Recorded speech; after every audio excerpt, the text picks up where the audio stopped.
Edwin 11 മണിക്കൂറിൽ ഒരു യാത്ര പൂർത്തിയാക്കി.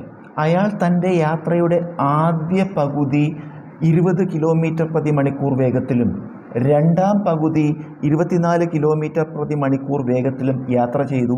സഞ്ചരിച്ച ദൂരം കാണുക. എഡ്വിൻ 11 മണിക്കൂറിൽ, നമുക്ക് സമയം തന്നിട്ടുണ്ട് 11 മണിക്കൂറിൽ.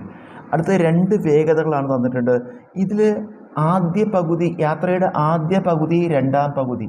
അപ്പോൾ അതിൻ്റെ അർത്ഥം ഈ 2 ഘട്ടങ്ങളിലും ആദ്യ പകുതി, രണ്ടാം പകുതി സഞ്ചരിച്ച ദൂരങ്ങൾ തുല്യമാണ്. സഞ്ചരിച്ച ദൂരങ്ങൾ തുല്യമാണെങ്കിൽ നമുക്ക് ആദ്യം ശരാശരി വേഗത കാണണം. ശരാശരി വേഗത കാണാൻ നമുക്കൊരു സൂത്രവാക്യം ഉപയോഗിക്കാം.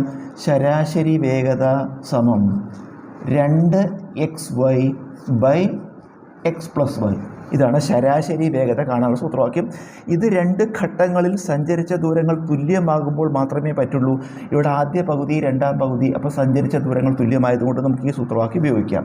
ഇതിൽ എക്സും വൈയും 2 വേഗതകൾ. ഇപ്പോൾ വില കൊടുക്കുമ്പോൾ 2 into X into Y, 20 into 24, 20 into 24 by x+y, എക്സും വൈയും കൂടി കൂട്ടുക, 20ഉം 24ഉം കൂട്ടിയ 44.